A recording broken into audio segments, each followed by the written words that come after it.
Selamat pagi dan salam sejahtera. Berjumpa lagi kita dalam Sejahtera Asia bersama dengan saya Jonathan Ding dan Ghazali Zawawi. Hari Rabu 19 Mei 2021. Apa khabar anda di rumah? Kami doa dan harapkan agar di mana saja anda berada dalam keadaan yang sihat, keadaan yang gembira dan selamat sentiasa lah. Gas, apa khabar Gas? Selamat pagi Gas. Alhamdulillah, khabar baik. John, apa khabar? Selamat pagi. Selamat pagi, sihat. Tapi pagi ni tadi macam ada rushing sikit lah sebab tadi keluar rumah, sedar pula kereta, lain macam kereta. Saya tengok tayar pancit. Nasib baik tak ada apa-apa. Nasib baik masih dekat rumah, sempat lagi pinjam kereta kakak sekejap, lepas tu datanglah ke sini. Itulah kalau berada dalam situasi macam tu, contohilah Jonathan Ding ini, jangan pernah panik kalau berada dalam situasi sedemikian. Dan apa paling penting dalam norma baru ini, sebelum kita nak turun bekerja dan sebagainya, jangan lupa senjata kita. Senjata norma baru, kita kena bawa sekali pelitup muka. Betul. Dan pastinya hand sanitizer itu jangan pernah dilupakan. Betul. Baik, hari ini adalah pagi raya yang ke-7 bersamaan dengan 19 Mei 2021 dan 7 Syawal 1442 Hijriah. Pastinya pada pagi Rabu ini kami bawakan kepada anda pelbagai topik menarik sekali untuk anda sama-sama cakna. Pertama, kita akan berbicara mengenai tanaman integrasi sawit orkid. Kerana kita tahu tanaman integrasi ini ada banyak manfaatnya. Pada masa yang sama mempunyai cabaran-cabaran yang tersendiri. Mungkin ini sangat bermanfaat kepada mereka di luar sana yang suka aktiviti bercucuk tanam dan sebagainya. Dan yang kedua juga perlu untuk anda beri perhatian kerana topik yang akan kami bawakan adalah mengenai rakyat Malaysia menjadi saksi konflik Israel-Palestin di Gaza. Dan kita akan bersama dengan pengasas Persatuan Cinta Gaza Malaysia. Kita akan menghubungi beliau yang berada di Gaza, John, dan beliau adalah bernama Nadir Al-Nuri. Jadi banyak perkongsian yang akan kami bawakan kepada anda pada hari ini. Jadi terus kesetiaan anda bersama kami sehingga jam 8.30 pagi, John. Yes. Dan seperti biasa, macam Gas sebutkan tadi, kita 1 jam kita akan bersiaran langsung di saluran 122 Astro dan juga My TV. Betul. Dan juga Facebook. Facebook jangan lupa. Juga. Yes. Boleh jadi juga pergi boleh ke share, Facebook komen. TVS, betul. Baik, jadi seperti biasa kami akan membawakan perkembangan ataupun perkembangan COVID-19 di Malaysia dan juga di Sarawak secara ringkas. Dan semalam sebanyak 4,865 kes baharu COVID-19 direkodkan di seluruh Malaysia, menjadikan jumlah keseluruhan kini 479,421 kes. Ketua Pengarah Kesihatan Tan Sri Dr. Nur Hisham Abdullah berkata dengan jumlah kematian pula terus meningkat kepada 47 kes kematian semalam, menjadikan jumlah kes keseluruhan kematian sebanyak 1,994 kes akibat COVID-19. Jadi itu adalah angka yang sangat tinggi. 47 kes kematian dalam satu hari, tertinggi yang pernah direkodkan. Tertinggi, betul. Tertinggi yang pernah direkodkan. Kita tak boleh ambil mudah virus ini. Penularannya sudah pun makin berleluasa di negara kita dan juga di Sarawak khususnya, dan kita haruslah ambil langkah yang lebih berjaga-jaga. Jadi kami di Sejahtera Asia juga ingin mengucapkan takziah kepada ahli keluarga mangsa.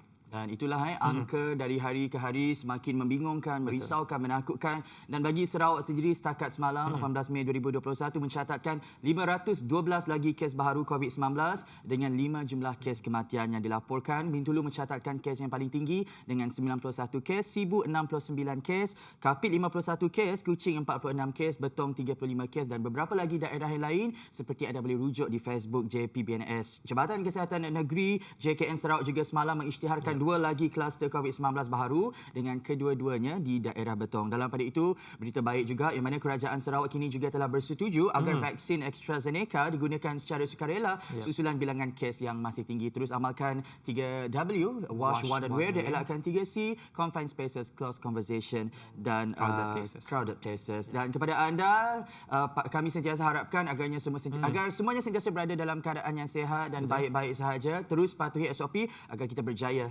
melandaikan lekuk COVID-19 ini. Okey, baik. Terus sahaja ke topik kita pada hari ini. Topik yang pertama bagi mereka di luar sana yang mungkin suka aktiviti gardening, bercucuk tanam dan sebagainya. Yang mana topik yang pertama ini adalah mengenai tanaman integrasi sawit orkid. Tanaman integrasi ini dirujuk sebagai penanaman dua atau lebih tanaman di atas sebidang tanah oleh petani. Manakala integrasi sawit adalah satu aktiviti yang mengintegrasikan tanaman sawit bersama aktiviti ekonomi lain seperti aktiviti tanaman. Jadi untuk mengupas lebih lanjut mengenai topik tanaman integrasi sawit orkid ini sangat menarik sebenarnya. Kita bersama dengan pengusaha tanaman integrasi sawit orkid sendiri, Haji Muhammad Wilson Abdullah dan Haja Sabtuyah Haji Baki. Assalamualaikum Cik. Selamat pagi. Terima kasih datang. Selamat Hari Raya. Selamat Raya. Sihat kita dua? Alhamdulillah. Alhamdulillah. Sedondon hari tu. Masih Raya. Masih Raya. Masih raya kita semangat kita beraya di Sarawak sampai 30 hari. Tapi yalah walaupun dalam norma baharu masih meriah dan kita kena sentiasa jaga diri sendirilah dan keadaan di sekeliling bersama dengan keluarga. Okey, sejak bila tahu sejak tahun berapa Tuan Haji Mak Wilson dan isteri iaitu Hajah Sabtuyah tu mula mengusahakan tanaman integrasi sawit orkid tu Hajah Sabtuyah? Okey. Assalamualaikum, salam sejahtera dan selamat Hari Raya. Okey. Awal permulaan penanaman orkid tu adalah bila kami jumpa dengan kawan kami bekas bekerja dengan suami kami yang mempelawar kami untuk turut serta dalam pemulihan orkid nak. Orkid Sarawak khasnya. Jadi Nya bertanya, sini ada tempat orang kapak sawit untuk tanam sawit dia. Dan kami pun teringat padahnya suami kami ada. After dia kami ingat dengan suami kami, and then Nya madah boleh. Why not? Kita cuba. So kami cubalah dan Nya bermula pada Jun 2018 dan ada 3 jenis orkid yang ditanam sidak Seraso ya nak. Seraso tu pengasasnya adalah Yang Mulia Hajah Tengku Abah Rozal bin Haji Tengku Abraham dengan tim Serasonya juga. Dia pergi ke ladangnya dan nanam 3 jenis ya. Namanya adalah Dendrobium, ada putih dan warna pink. Dan sikit adalah Rudina. Yang untuk lah Rudina tu. Yang tu adalah apa? Rudina. Rudina. So ada 3 gig lah. Yang tu hidup di tanah. Yang 2 gig tadi bergantung di atas bergantung sawit. Atas dalam pasu macam ni lah. Sapit. Dekat sawit. Oh, sawit. Oh, jadi Nya perlukan sawit untuk Nya perlu bergantungan kah? Nya perlu bergantung pada sawit untuk hidup. Ada 3 jenis sebenarnya. Yang 2 ya untuk yang bergantung, jenis bergantung, yang Rudina di tanah. Adakah ia akan mengganggu proses pembesaran pokok kelapa sawit itu sendiri, Puan Hajah?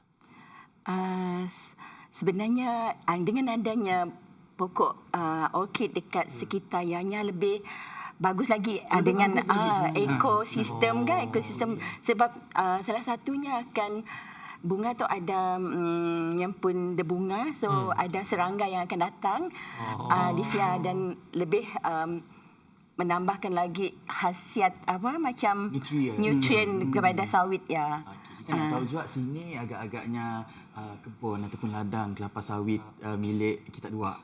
Boleh dikongsikan. Di sini di area ni.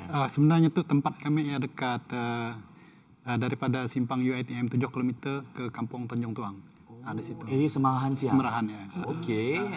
Kita pun tinggal di sini. Kami di Muara Tuang. Di Kampung Muara Tuang. Siklah berapa jauh. Okey. Pastinya penonton nak tahu juga proses-proses yang perlu dilakukan sebelum orkid ini ditanam bersama dengan pokok kelapa sawit. Okey, terima kasih. Sebenarnya permulaannya tu kami sebenarnya milih sebenarnya apa yang sesuai ditanam dekat ya. Jadi ada sidak pakar daripada Soroso datang, jadi sidaknya akan milihlah pokok yang mana kena tu pokok yang sesuaian dengan apa yang dalam sawit lah. Yang dekat sawit tu selalunya jenis apatite, meaning that nya hidup dekat pokok lah. Sebabnya ada jenis di dahan, ada jenis dekat batu-batu kan, benanga atas pokok tinggi semua. So yang tu adalah jenis yang menumpang dekat pokok lah. Pokok sawit. Dekat sawit. Tapi nya makan nutrien sawit dia nya sendiri dengan udara, dengan angin, nya guna aja. Dengan matahari aja. So nya mengganggu lah proses pengasaran sawit. Nya akan efeknya pun habitat macam sawit ya, akan ganggu productionnya, akan ganggu. Efeknya lebih lagi. Kita best friend lah saat tu. Best friend macam perlu bersama-sama. Penyeri pokok kelapa sawit ya. Okey, pokok kelapa sawit tu kan ada yang sedikit tinggi, ada yang mungkin sederhana tinggi. Kedudukan bunga orkid tu tumbuh dekat bahagian ni mungkin adakah di setiap bahagian pokok ataupun bahagian yang tertentu aja, Encik Haji?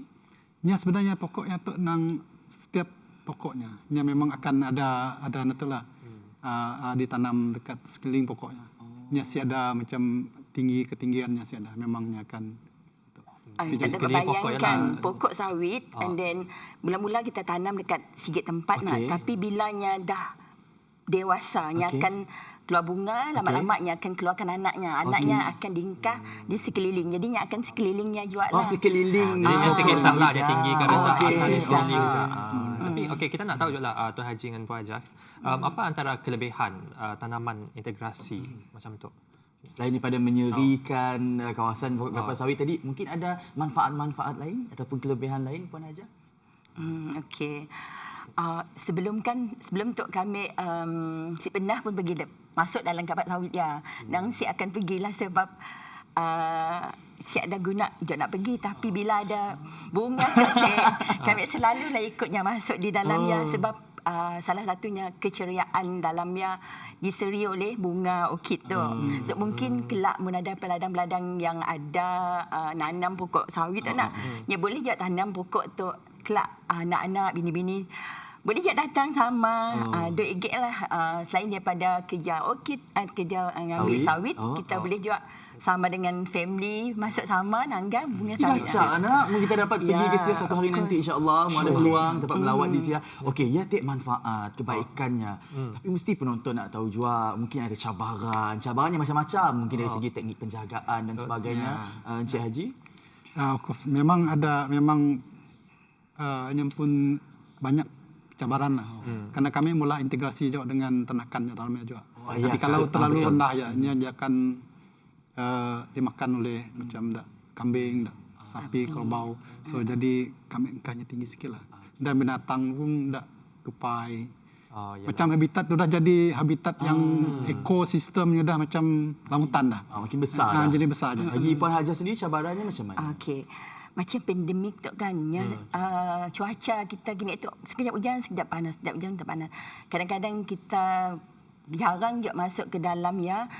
Bila kita si nangga ada sawit orkid yang telah ada anak nak, tapi kita si tahunya bilanya gugur, kita si ada ngambil ya cabarannya. Mungkin kita sentiasa si ada hujan, si ada panas nak. Kita dapat pergi setiap hari ngabas ya ba. And then sikit cabarannya macam mun hujan lebat nak. Memang basah tempat ya. So macam kami nang si akan nak masuk. So suami kami yang madai bunganya ada berbunga gini tu. So why not kita pergi ngabas. So kadang-kadang kami okey boleh je pergi masuk jugalah. Window hati. Window hati. Okey, siaplah kata orang tanaman integrasi tu bukan ajaknya seiring ataupun bersama dengan aktiviti ekonomi macam tanaman, ini juga integrasi dengan ternakan. Kata Tuan Haji tadi. Okey, terakhir sekali mungkin boleh dikongsikan kepada mereka di luar Sia. Adakah orang kata orkid aja dapat diaplikasikan dengan tanaman integrasi sawit tu ataupun mungkin bunga-bunga lain pun boleh juga Puan Hajah? Bagi kami asalkan bunga yang boleh numpang dekat pokok sawit ya, yang boleh ditanam bersama. Sebab keceriaan bukan untuk tanah yang sayang dibiarkan je. Mungkin kita ada vision kan, kita nak buatkan tempat yang untuk tumpuan orang kan akan datang kan. Why not tempat yang lama tu sunyi dengan sawit aja kelaknya jadi satu hari jadi pusat pelancongan kita yang kita pun tarikan untuk orang kenal setanah. Tapi nak tahu je, adakah ada menjual bunga-bunga orkid? Jual. Dijual sih. Setakat kami belum ada menjual kerana dengan sidak Seroso lah. Untuk pengetahuan kita, bunga orkid Sarawak si boleh dijual sebabnya Spesies Sarawak. Sebabnya mesti ada lesen daripada sidak. Tapi kalau tak silap yang spesies hybrid boleh. Hybrid boleh. Yang kita jumpa di pasar minggu ya. Yang kebanyakannya kita beli. Itu boleh dijual. Yang spesies boleh dijual. Okey, selain daripada mengurangkan penggunaan tanah, inilah kebaikannya tanaman integrasi sawit orkid ini menyerikan kawasan ladang kelapa sawit, juga boleh menambah pendapatan usahawan-usahawan kita. Terima kasih Tuan Haji, Puan Hajah sudi bersama kami pada pagi ini. Tuan Haji Mak Wilson Abdullah dan Hajah Sabtu Haji Baki, pengurusi tanaman integrasi sawit orkid. Dan kepada anda di luar sana, jangan ke mana-mana. Selepas ini ada satu lagi topik mengenai konflik Israel-Palestin. Teruskan kesetiaan anda bersama kami dalam Sejahtera Asia. Terima kasih.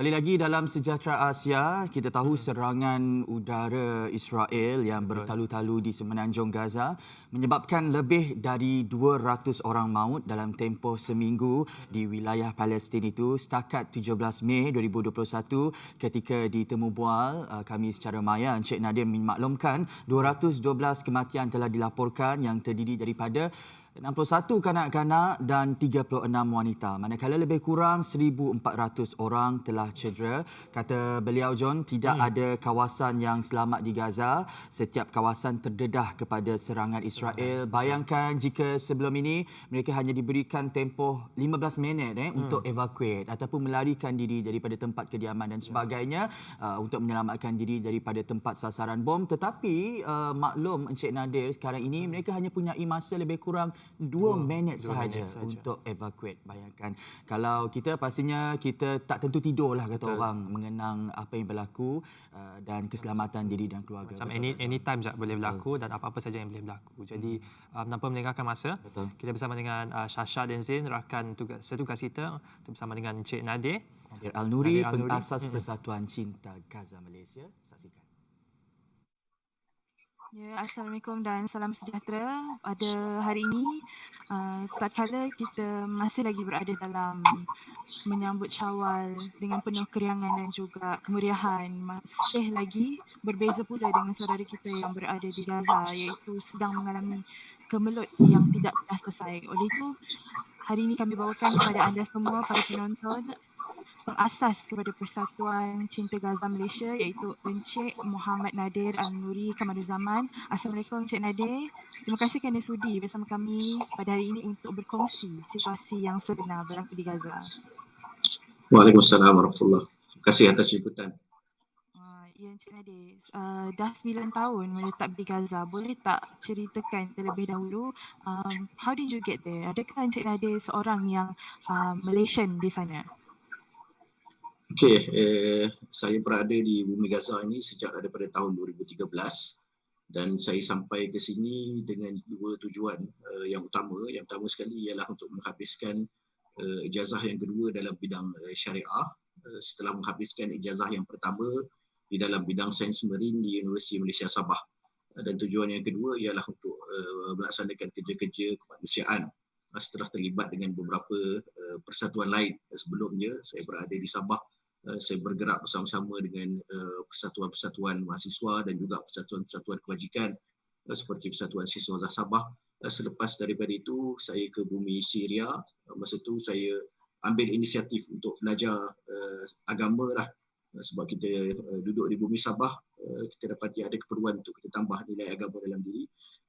Maka saya sampai ke bumi Syria setelah habis di bumi Sabah dan duduk di Syria selama 1 tahun setengah. Dan 1 tahun setengah berada di Syria menanam kecintaan kepada kawasan yang disebut sebagai bumi Syam. Dan bumi Syam ini kawasan, kalau dalam agama Islam, kawasan yang diberkati oleh Allah Ta'ala.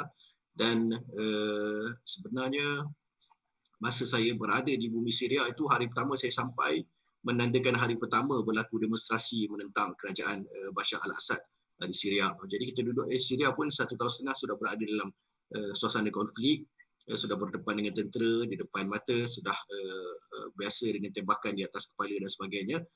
Kemudian selepas itu barulah saya sampai ke bumi Gaza. Dan saya sampai ke bumi Gaza pertama tadi untuk ilmu, untuk sebagai seorang mahasiswa, dan yang kedua ialah untuk mengasaskan NGO dan membantu dalam kerja-kerja kemanusiaan. Jadi NGO yang kami asaskan ini namanya Persatuan Cinta Gaza Malaysia.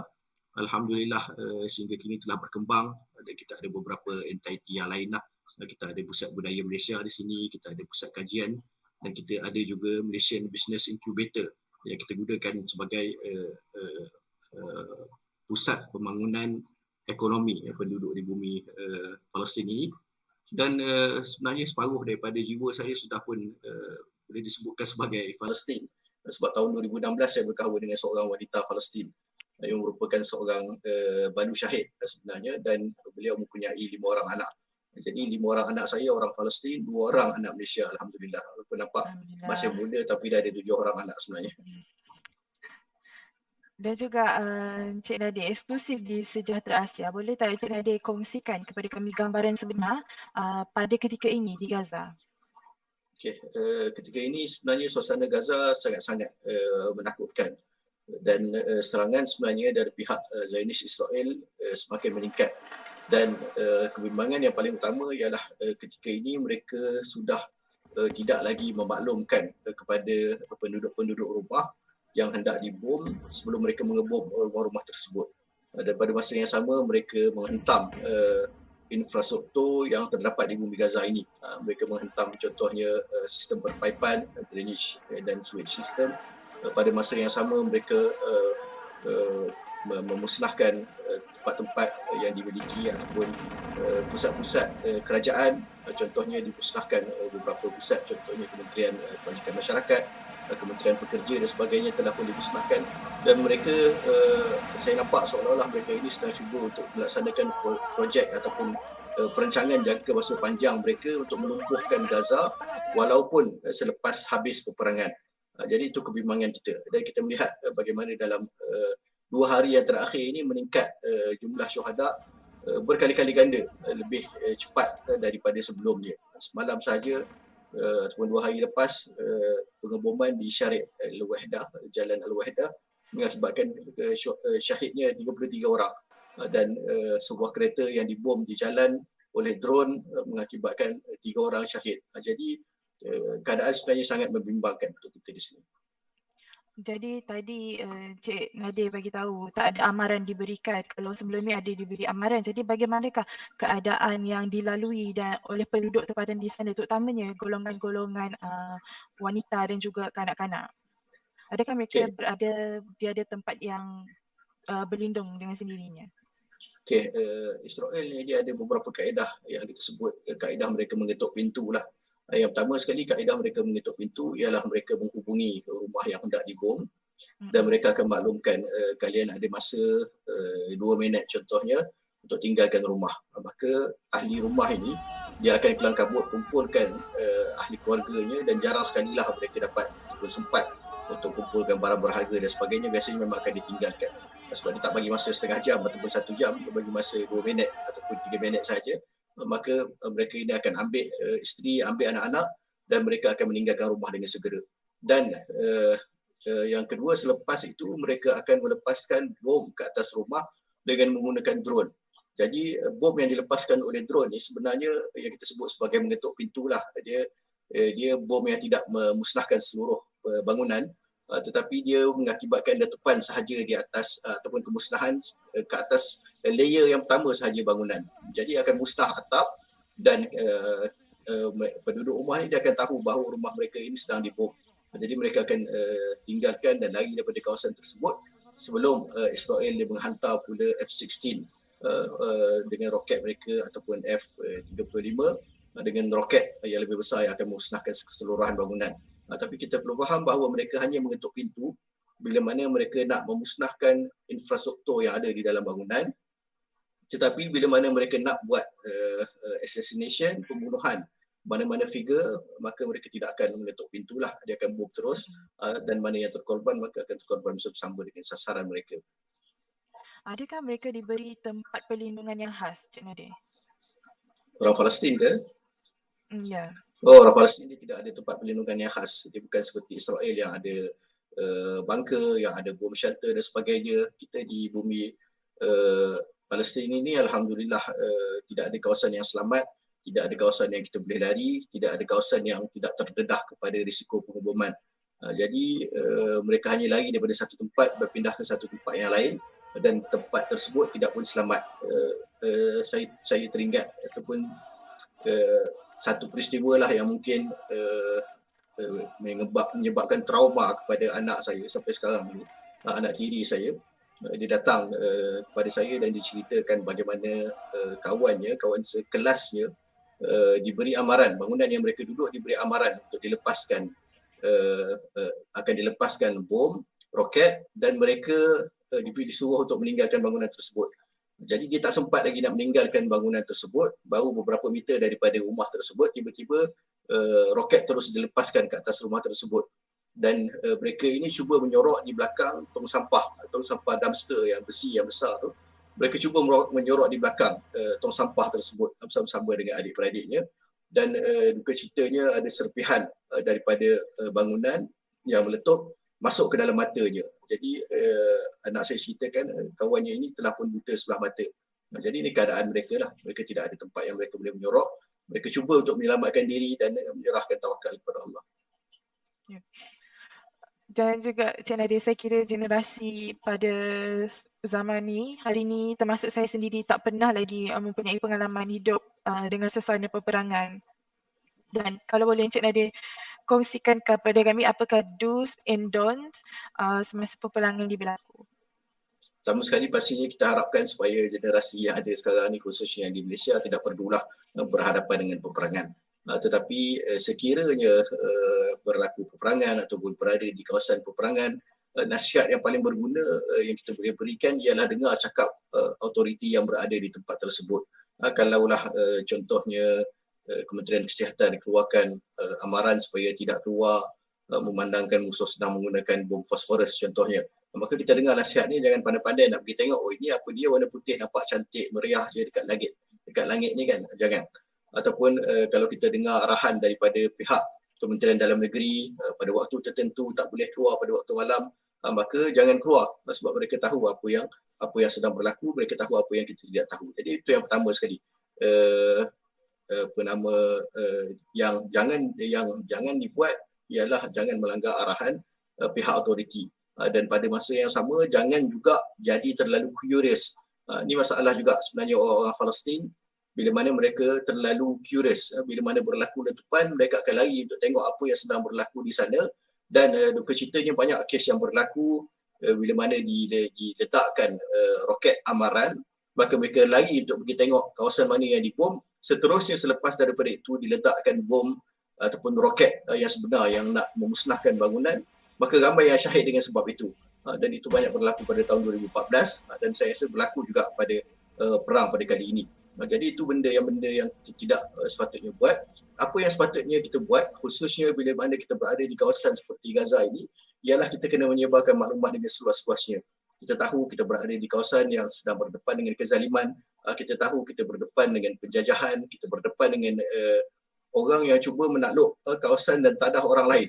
Maka apa yang perlu kita buat, kita kena maklumkan seluas-luasnya apa yang sedang berlaku dalam keadaan kita berada di tempat yang selamat, di lokasi yang selamat. Bukannya kita nampak, oh sini ada bom, jom kita ambil gambar untuk kita sebarkan kepada rakyat Malaysia. Contohnya tidak. Tapi kita berada dalam kawasan yang selamat, kita kumpulkan maklumat dan kita sampaikan maklumat tersebut seluas-luasnya supaya orang tahu apa yang sedang berlaku. Sebab suasana konflik ni dia mesti ada hitam dan ada putihnya. Dia bukannya tiba-tiba orang datang serang. Ada yang salah, ada yang tidak salah. Dan kita sekali lagi mengharapkan itu tidak berlakulah berkaitan dengan kita.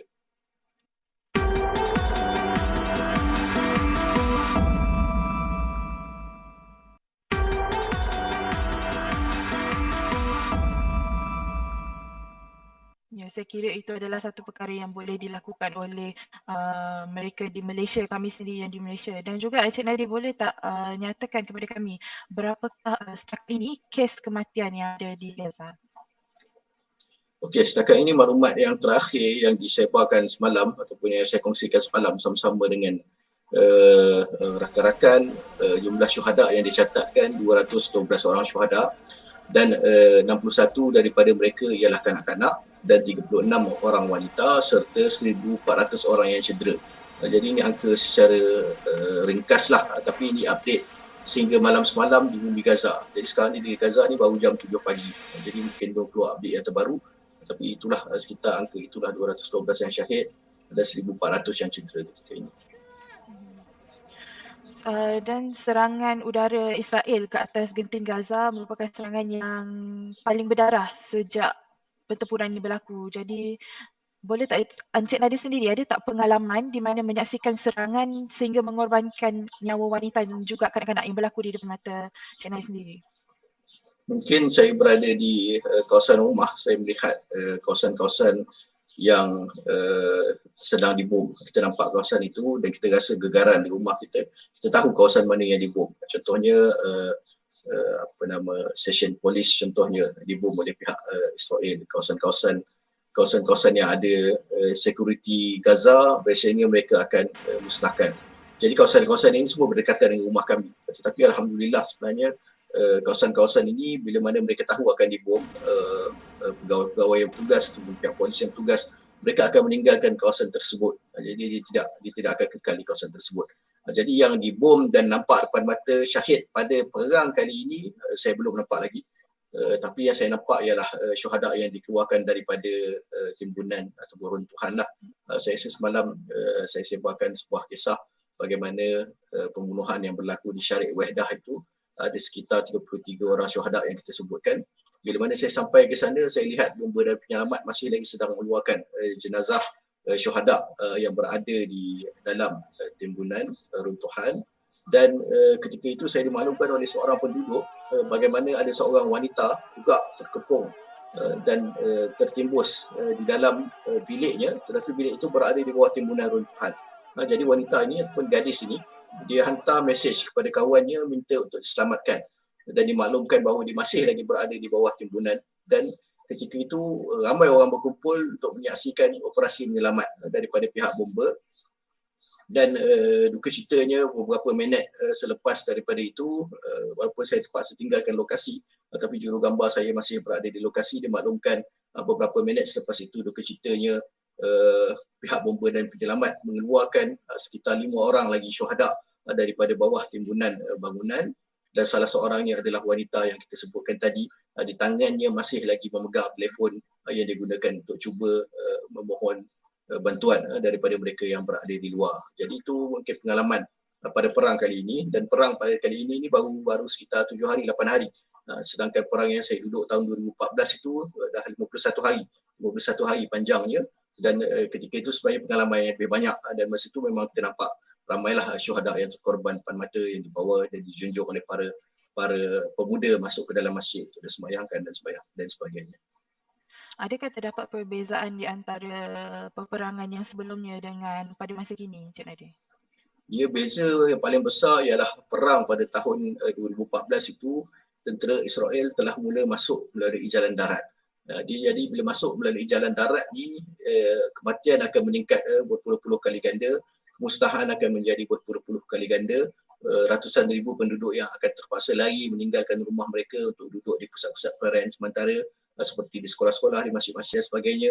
Jadi itu bezanya. Sekarang ini walaupun kita nampak kemusnahan berada pada skala yang sangat-sangat besar, tetapi sekurang-kurangnya jumlah korban 200 orang itu dianggap tidak terlalu tinggi. Pada tahun 2008 contohnya, serangan yang lebih besar ataupun serangan permulaan yang dibuat oleh Zionis Israel menyebabkan kematian puluhan orang sekaligus. Jadi sekarang ini kita boleh sebutkan selagi mana tidak berlaku serangan tentera darat, keadaan tidak jadi seteruk pada tahun 2014 lah. Baiklah. Sebenarnya kami rakyat Malaysia di sini, Cik Nadir, sebenarnya sangat prihatin dengan mereka yang berada di sana. Jadi bolehkah kalau Cik Nadir kongsikan kepada kami keadaan sekeliling pada masa kini? Okay, keadaan sekeliling sekarang ni sebagaimana yang saya sebutkan jam 7.20 pagi di sini, dan sebentar tadi yang kita dengar bunyi beberapa letupan, tetapi saya rasakan letupan yang sedang berlaku ialah letupan daripada kapal perang laut milik Zionis Israel ke atas pantai. Sebab kawasan kami ini berdekatan dengan kawasan laut sepadan Gaza dengan laut Mediterranean. Jadi yang saya dengar lah sejak daripada pagi tadi, yang saya dengar ialah bunyi mungkin mortar daripada kapal perang laut dan juga roket yang dilepaskan daripada dalam Gaza sendiri.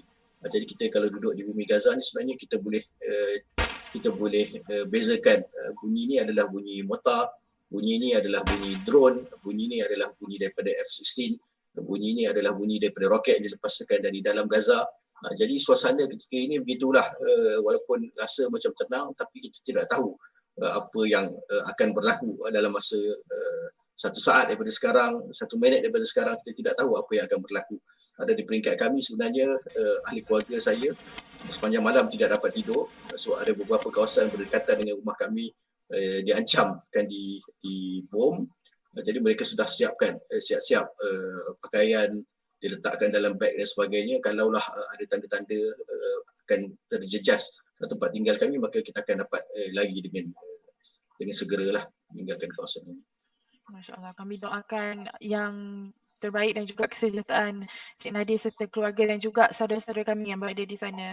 Baiklah Cik Nadir, adakah seperti yang Cik Nadir bagi tahu tadi, adakah boleh dikatakan di kawasan Cik Nadir tu selamat ataupun bagaimana? Dia Gaza ni Puan Syasha ataupun Cik Syasha sangat-sangat kecil sebenarnya. Daripada utara Gaza, semenanjung Gaza ini daripada utara sampai ke selatan, panjangnya kira-kira 40 km sahaja. Dan daripada timur ke barat, kanan ke kiri, panjangnya kira-kira 9 km sahaja. Jadi keseluruhan kawasan Gaza ini 360 km persegi sahaja. Dan kawasan ini sedang diduduki oleh 2 juta orang. Sempadannya di sebelah kiri ialah dengan Laut Mediterranean, sempadannya di sebelah kanan ialah dengan tanah jajahan Palestin 1948 iaitu Israel, dan ruang udaranya yang dikawal oleh Israel lah. Jadi sebenarnya di dalam kawasan Gaza ini tidak ada kawasan yang selamat. Kita duduk di mana-mana sahaja pun kita terdedah kepada serangan daripada udara. Kalau kita duduk di sebelah lautan ini pun kita terdedah dengan serangan daripada kereta kebal, daripada tembakan kereta kebal yang boleh sampai mungkin belasan ataupun puluhan kilometer.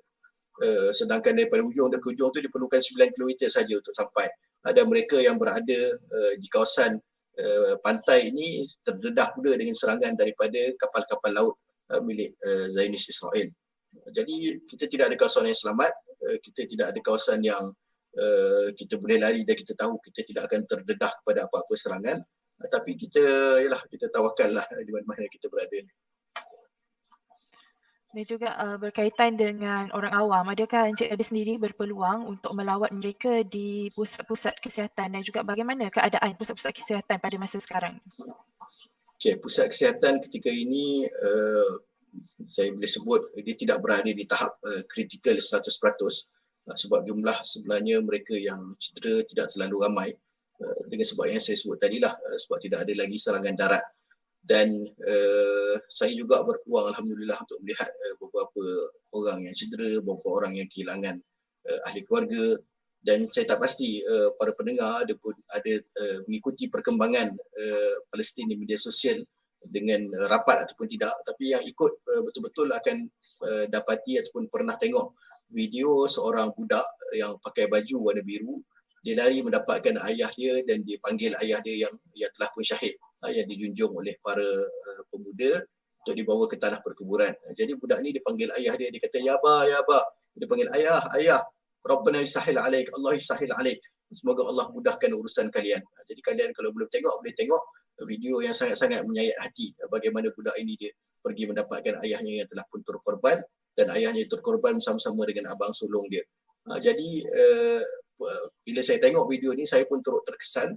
Lalu saya terus hubungi Kementerian Kebajikan di sini dan kita tanya budak ini berada di mana, dan kami pergi ziarah budak ini di rumahnya. Dan alhamdulillah budak itu nampak ceria, budak itu nampak boleh tersenyum, dia boleh lagi bercerita dengan kita. Dia bagi tahu dia ponteng puasa 1 hari, adiknya ponteng 4 hari. Dia bagi tahu dia nak kembali ke sekolah semula, tapi sekolah ditutup dengan sebab COVID-19 dan sebagainya. Jadi itu pengalaman yang saya rasa berharga untuk kami di sini. Apa yang orang lain boleh nampak di sosial media sahaja, kita boleh pergi dan kita boleh menghayati, mendalami apa yang mereka rasa direct on the ground.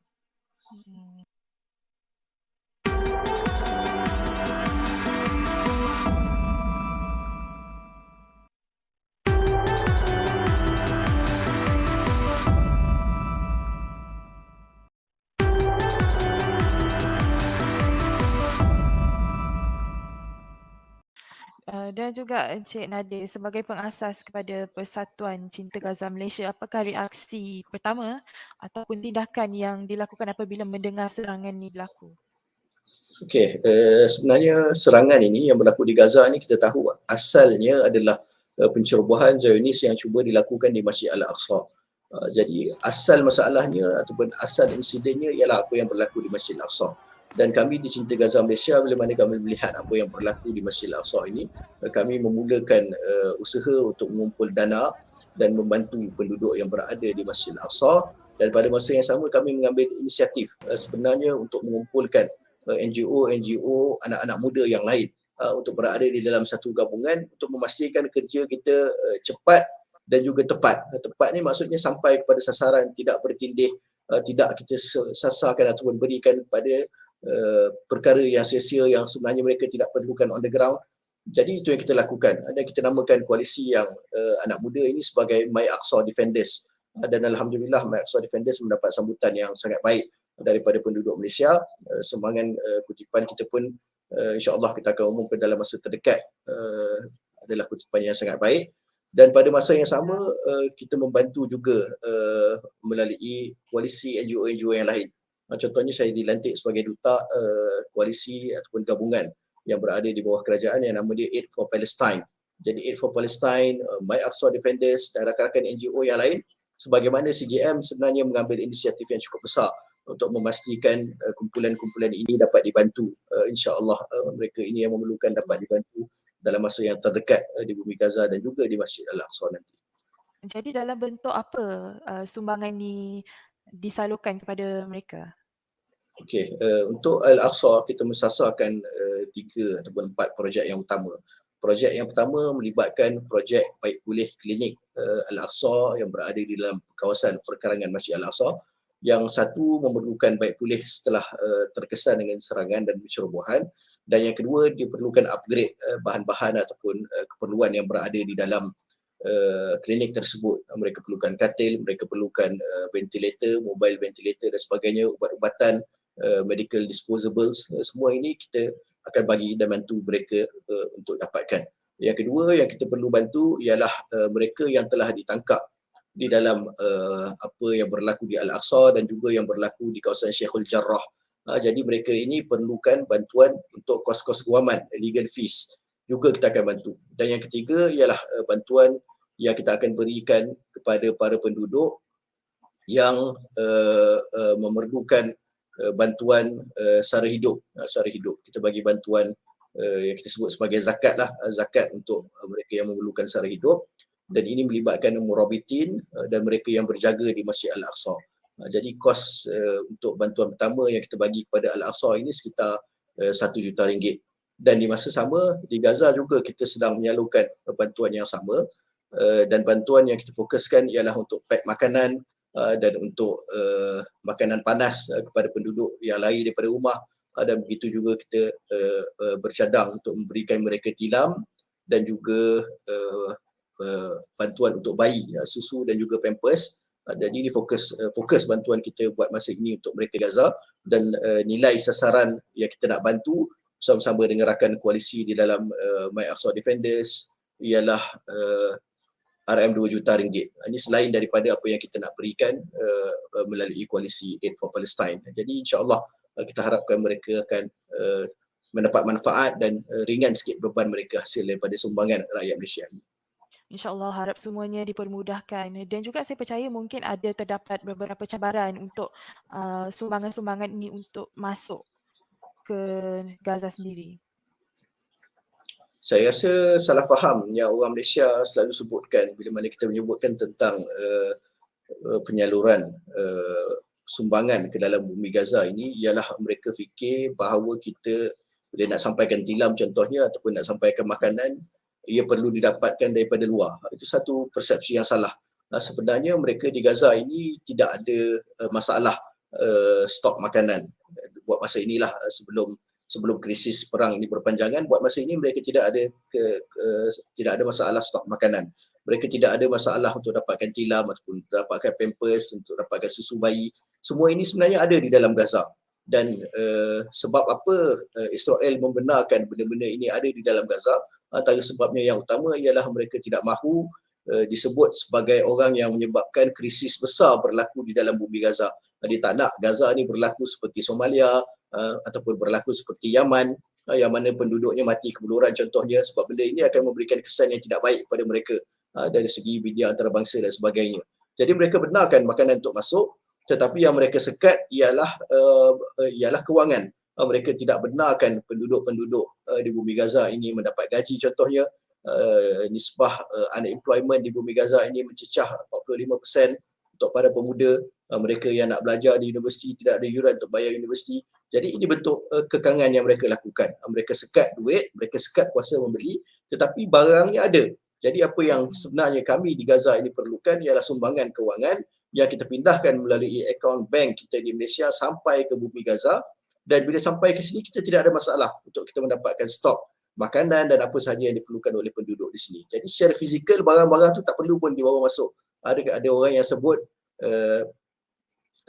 Gaza sedang berlaku sekatan ataupun sempadan sedang ditutup. Jadi cuma mana kita nak hantar bantuan? Kita hantar melalui online saja, tak perlu pun kita bawa duit berjuta-juta dolar contohnya masuk melalui sempadan-sempadan tersebut. Jadi begitu kaedahnya. Harapnya perkongsian tadi boleh memberi ataupun memberi keterangan kepada kami semua yang berada di Malaysia. Okeylah, kepada siapa-siapa yang di luar sana ingin menghulurkan bantuan, boleh sahaja rujuk kepada Instagram Cik Nadia sendiri. Cik Nadia boleh tak bagi tahu kepada kami semua apakah Instagram Cik Nadia? Instagram saya Nadir Al-Nuri, sama macam nama yang tertera itu, tapi tak dijarakkan dan tanpa sengkang. Tapi mungkin yang lebih baik kalau kalian boleh ikut di Telegram dengan nama yang sama. Sebab saya punya Facebook dah beberapa kali disekat, Instagram pun mungkin akan disekat. Mungkin Telegram lah saluran terakhir yang lebih baik untuk kita ikuti bersama, insyaAllah.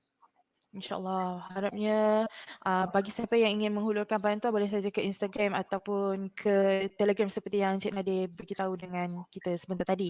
Baiklah, Cik Nadia boleh tak saya minta satu pertolongan ataupun sebenarnya saya ada satu permintaan.